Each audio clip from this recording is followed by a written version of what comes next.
confondre des choses, hein. À l'église, tu n'es pas mon époux. Qui prêche la parole de Dieu? Ah bon? À l'église, il est quoi pour vous? Il est mon fidèle. Et c'est pas toi, Il est mon fidèle. Donc c'est à la maison, je suis ton mari. Bon, tu te plains de quoi exactement? C'est à la maison, moi je suis ton mari. À l'église, c'est pas ton mari. Non, Et les pasteurs qui sont mariés, les femmes auprès d'elle, elle appelle mon époux. On s'est marié légalement, hein. Légalement. Tu dis bien les pasteurs, ce sont des hommes. Tu sais comment ils se comportent avec leurs femmes? Non, réponds-moi. Le pasteur, l'église où il était connu, le pasteur là, quand il est toujours là, sa femme est toujours là. Non, attends, laisse-moi te parler. C'est là où moi je suis parti que j'ai vu. J'ai vu ça. Toi, aujourd'hui, Dieu t'a béni. Moi, j'ai fait tout pour l'église. Tu as décidé de ne pas servir le Seigneur. Tu sais le Christ. Oui. Moi, ton mari, normalement, tu dois me respecter, tu dois me mettre vraiment auprès de toi. Même si, un peu, je peux servir le Seigneur. Mais tu me mets carrément à l'écart. Et ça ne t'arrête pas là. Même à la maison. Tu es insoumise, ma chérie. Je ne suis pas insoumise. Si moi, il savait. Je ne suis pas insoumise. Qu'est-ce que tu fais comme ça? Jamais il allait te marier. Si tu savais quoi? Jamais il allait me venir dans l'œuvre de Dieu. Mais il l'a fait. Pourquoi même? C'est pour ça que Dieu m'a fait la révélation. Que si tu continues dans ce volet-là, il va te retirer de là. C'est toi, tu vas mourir, ma chérie. Et puis, propos que tu avances là. Dieu va te frapper pour ça. Dieu va me frapper. C'est toi qui va frapper. Parce que tu m'empêches de servir le Seigneur comme il se doit. Où je vais me coucher, ta marché sur moi là? C'est ce que Dieu t'a dit? C'est ce que Dieu a dit. C'est ce que Dieu a dit dans ta parole. Tu te couches et puis je marche sur toi. Tu te couches et puis je marche sur toi. Réponds-moi. Devant les enfants, mais souvent, elle a les propos, elle me parle comme elle veut. Et à cause du respect des enfants, je me tais, je fais comme si rien n'était. Une femme qui est leader, elle est leader d'une grande église. Quel exemple tu donnes à tes propres enfants? À chaque fois, d'une mère. Quand elle finit de parler comme ça, quand on finit de parler comme ça, étant dans la chambre, il dit, ma chérie, madame, les enfants sont là, au moins, il faut le respect des enfants. Ça, c'est parce que tu as envie de me souiller le corps. Pas souiller le corps? Oui. Mais je t'ai marié, pas souiller le corps. C'est légal devant Dieu. Non. Parce que quand il était connu, tu dis qu'il faut une vie de chasteté. N'est-ce pas? J'ai accepté ça, j'ai dit oui. Ça, c'est ce qui est normal. Pendant combien d'années? 2 ans, 3 ans, il était là, tranquillement. Mais Et je t'ai épousé, j'étais marié, légalement devant Dieu. Ton corps m'appartient, je fais ça ce que je veux. Mon corps matin, midi, soir, si je vais aller avec toi, il doit aller avec toi. Mon corps est le temple de Dieu. Mon corps est le temple de Dieu. Tu ne sais pas? Tu penses que quand on dit être pasteur ou bien être femme de Dieu, là, c'est quoi? C'est quoi pour toi? D'accord. Une dernière question que j'ai pour vous. Votre mari nous a dit sur ce plateau que vous aviez pris de l'argent sur son compte à son insu pour investir, soit, disons, dans l'œuvre de Dieu après une révélation que le Seigneur vous a donnée, oui ou non? Exactement. J'ai eu à cœur comme ça une nuit. Le Seigneur m'a dit d'investir dans un truc que je vais taire le nom. Et moi et mon mari, nous sommes mariés sous le régime du comment on appelle ça? Communauté de biens. Okay. Et je ne trouve pas l'intérêt de passer lui demander la permission parce que nous formons une chair, en fait. Et quand Dieu même, je te pose la question, quand Dieu a dit à Abraham de sacrifier son enfant, est-ce qu'il est parti demander la permission? L'argent, c'est Abraham. Moi, mon nom, c'est Abraham. Il ne faut pas confondre les choses. Hein. On parle de mon argent, ce n'est pas Abraham. Nous formons une seule chair. Pourquoi tu l'as... Mais la chair, là, je suis le patron. Donc, si tu ne reconnais pas devant Dieu, là, ma chérie, il faut te décider maintenant. Mon argent n'est pas Abraham. Mon argent n'est pas le fils d'Abraham. C'est mon argent. Je t'ai dit de désobéir au Seigneur pour te faire plaisir. Prends ton argent sur ton compte. Pourquoi tu prends sur mon compte? C'est un compte commun. Rien que... Alors, chérie, non, ça t'enlève quoi, toi, de m'appeler pour me dire, monsieur, je vais prendre un peu d'argent par exemple. Je n'ai pas trouvé l'importance de te le dire. Je n'ai pas trouvé l'importance de te le dire. Non, vraiment. Vous voyez un peu ça, monsieur? C'est la misère que je vis. Pourquoi tu veux me faire passer au jeu de la pour la méchante de cette histoire? Il faut vraiment donner réellement à Dieu. Parce que, avant de se marier, je pense qu'il faut parler à Dieu. Est-ce que c'est vraiment ma femme? Pour ne pas se marier et puis après avoir ce genre de problèmes, c'est surprise comme ça là. Quel genre de surprise? La fille que je vois le dimanche qui pleurait l'âme. Jésus, elle pleurait. Elle priait, elle criait, chantait. Elle dit, wow, mais où est passée cette femme là aujourd'hui? Je suis toujours là. C'est parce que tu refuses de m'écouter, de me comprendre qu'on est arrivé à là. Hein? Alors, pour l'amour de Dieu, est-ce que tu peux te ressaisir un peu? Nous ne sommes pas là, mais tu te ressaisir un peu? Je suis ressaisie. D'accord. Je suis très bien même. Donc, d'après ce que vous comprenez de la parole de Dieu, vous êtes son autorité spirituelle. Oui. Vous êtes sa couverture spirituelle. Oui, exactement. Et lui, il vous doit soumission. Exactement. Parce qu'il est votre fidèle. Oui. Mais où est passée la femme qui l'a marié? Je suis toujours là, tu ne me vois pas. Mais non, et c'est pas comment, c'est qu'il te dit quoi. Il a posé une question tranquille. Il dit à l'église là, tu sais le Seigneur, tu es ma mère spirituelle ou quoi? C'est pas toi D'accord, ça qui c'est le poses- côté c'est pas spirituel. toi qui poses Non, attends, des je questions parle. ici. C'est le côté spirituel. On te parle d'une vie amoureuse, des relationnels, du foyer. Ton mari là, quel est son rôle dans ta vie, toi? Le seul souci est que tu veux m'assujettir. C'est ça le problème. C'est ça. Et puis, tellement que le diable te fatigue, hein, tu trouves que tout ce que je fais est mauvais. Tout ce qui vient de moi est mauvais. Respecter ton homme, c'est mauvais. Lokoulé, je te respecte. Hein. Je te respecte. D'accord, ok. Toi aussi, D'accord. tu me dois du respect.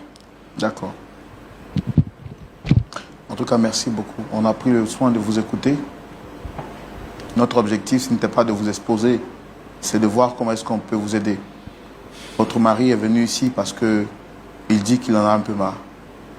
Donc, on a écouté aussi votre version, votre manière de voir les choses. Moi, mon rôle, c'est de poser des questions. Mais il y a celui qui nous oriente, qui nous aide. Le pasteur Jean-Yves Tchoumou. Pasteur Tchoumou, Oui, Roland. vous avez suivi cette histoire avec beaucoup d'attention. Voici Madame Lokoulé, qui est donc servante de Dieu, qui est donc leader établi sur une œuvre. Elle dit que son mari l'étouffe spirituellement, que ce dernier refuse de la laisser faire l'œuvre de Dieu et que il doit lui être soumis, d'après ce qu'elle dit, d'avoir compris de la parole de Dieu. Son mari également, lui, il dit qu'il ne se sent plus honoré, il ne se sent plus respecté. Il ne retrouve plus cette femme soumise, cette femme douce qu'il avait rencontrée il y a quelques années de cela jadis, raison pour laquelle il l'a mariée. Aujourd'hui, c'est une femme autoritaire qui veut donc le faire coucher pour marcher sur lui. Vous avez suivi cette histoire, quel est votre point de vue? Lequel des deux, pasteur Tchoumou, a le plus raison? Votre avis, c'est tout de suite dans la rubrique à la loupe de la parole. Voilà, pasteur Tchoumou, nous sommes à vous. Merci, Roland. Merci beaucoup. Ma fille, ça va? Oui, pasteur. D'accord. Tu es pasteur? Exactement. D'accord. Et depuis combien de temps? 5 ans maintenant. 5 ans. Oui.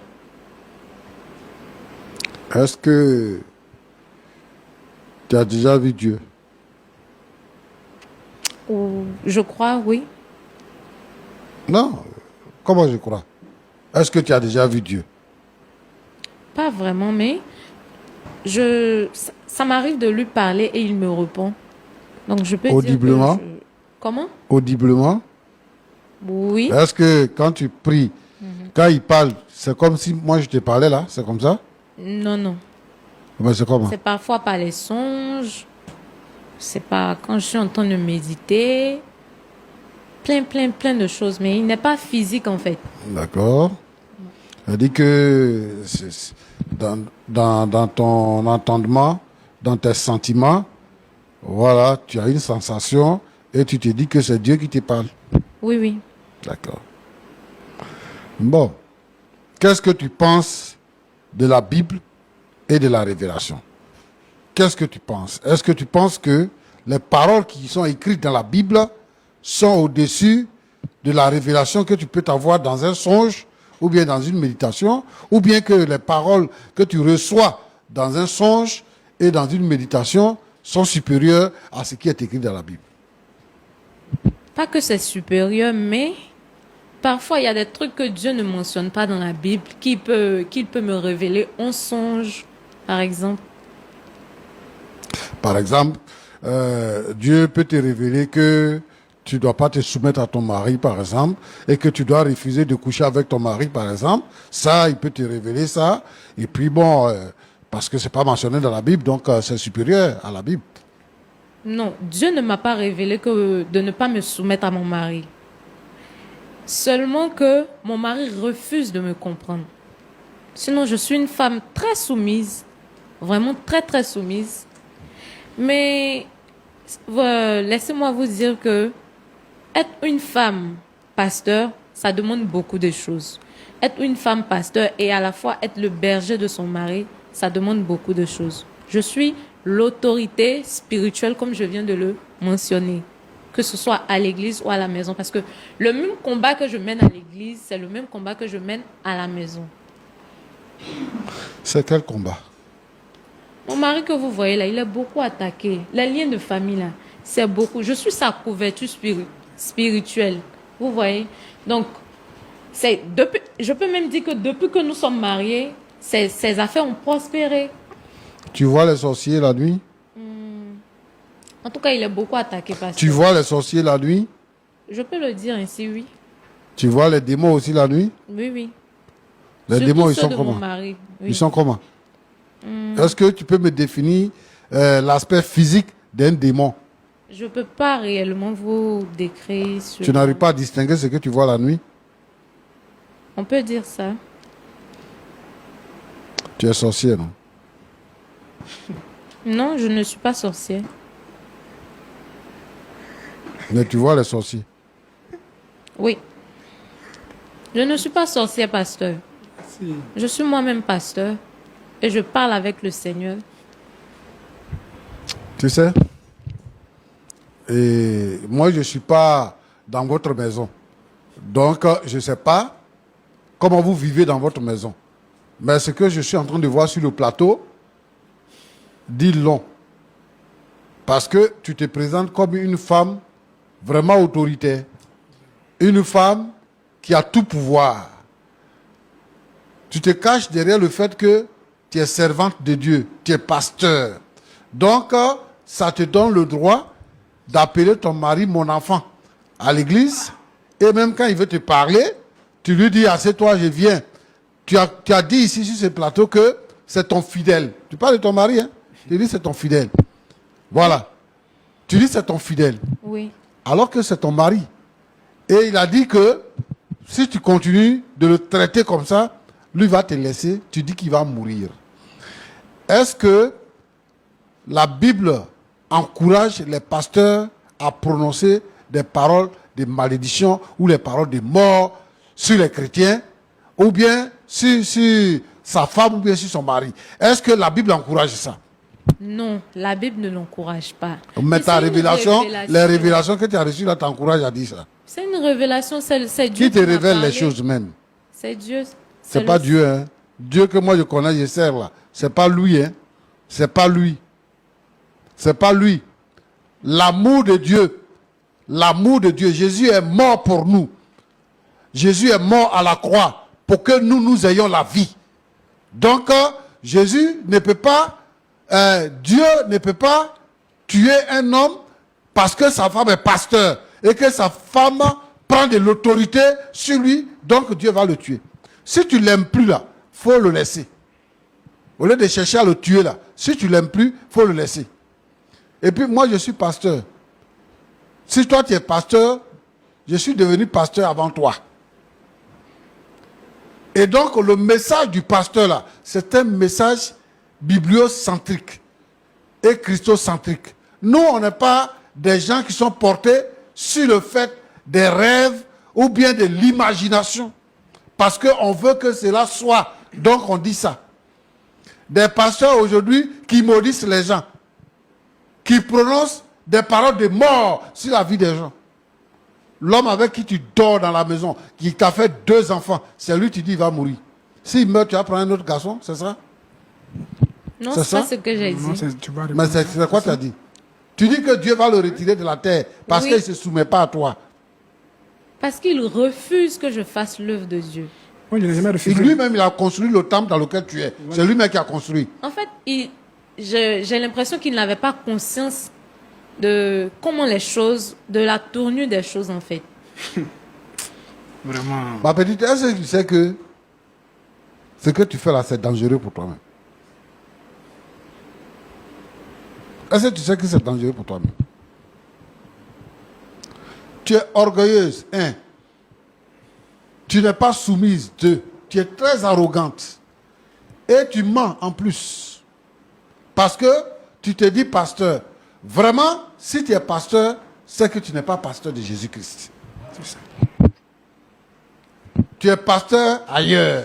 Tu n'es pas pasteur de Jésus-Christ. Une femme qui va se présenter, qui va prendre l'autorité, ce n'est pas une femme. C'est que, où tu es pasteur là, ton Dieu à qui tu parles là, tu es reine là-bas.